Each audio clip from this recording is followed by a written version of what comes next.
YouTube, what's going on? Kevin the Tech Ninja here, and today I'm going to give you my review of the Apple leather wallet case after 4 months of using it daily. So I'm not sure if you've seen my unboxing and initial review of this case. I mentioned a few things about this wallet and not a lot has changed. Initially, I felt after the review I wouldn't touch it again, but it became part of my daily life. I'm a person, before leaving the house, I gotta do the pat down. Phone, wallet, keys. And now my phone, keys, and wallet are all in the same spot. I didn't know this would add so much value that it has, but I can leave the house quicker now because of it. Also, since this thing can only carry 3 cards, it makes me strategic about the cards that I have in the clutter in my previous wallets. As a person who typically uses cards depending on rewards, this is a bit difficult as I need to swap out cards based off what I'm going to purchase that day. But for me, it's my ID, my key card, and 1 credit card. So the wallet sticks to the back of the phone pretty well. It's not strong enough to keep it attached during a drop or even if you wear skinny jeans, but my actual man jeans, they're just fine. Now with an easy thumb press or even a kind of a snug, the wallet does come off. Now over the past few months, my wallet has came off, but only in my pocket, and when it happens, there's a slight vibration and a sound that happens.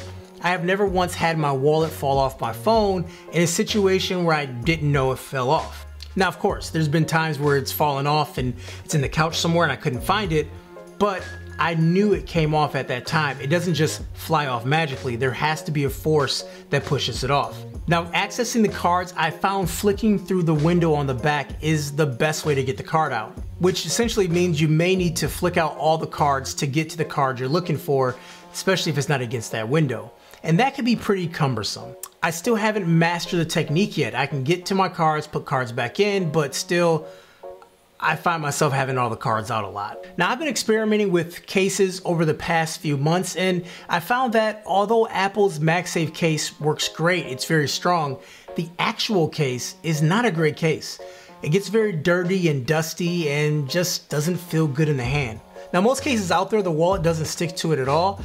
Some of the thin cases the wallet does stick to, but they're not actual MagSafe wallets. Now, most cases, even when they say they're compatible, if they don't have magnets built into it, it's just not strong enough. This case right here, I was told was compatible, and as you can see, it sticks to it a little bit, but it comes off so easily. There's gonna be actual MagSafe cases coming out from third-party vendors, but only one has shown up at my door and one that actually has gotten pretty good reviews.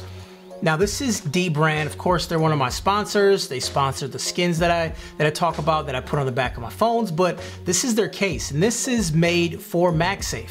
They're sponsoring this portion of the video, but if you caught me walking around in public, you'd see me with this case on my iPhone. This is the grip case with MagSafe. The grip makes it easier to hold. It protects it from drops. And I think the design is pretty subtle, but it's still unique and it's functional. Also, the magnets are really, really strong, and obviously it can attach to my wallet without an issue. And of course, if you use MagSafe to charge too, this will work as well. The first link down below will let you pick one of these cases up. Now, after using the wallet for 4 months, the condition of the wallet has changed significantly. Now, since it's leather, it is somewhat expected, but the adhesive of the wallet that protects the stitching is actually coming off. That's not expected. Now this would allow for the stitching to come apart and then the wallet could actually basically break. Now I can't say it's going to do that, but this is the first sign of it. Now it is Horing leather, which does show signs of weathering, but my AirPods case from Nomad is actually that too, and I've had these well over a year. Now I may not wear my AirPods daily, but I've had these things much longer. I throw them in my bag, throw them in my pocket, and to just use them. And the condition is still very good. Overall, I'm still going to use this wallet until a better one comes.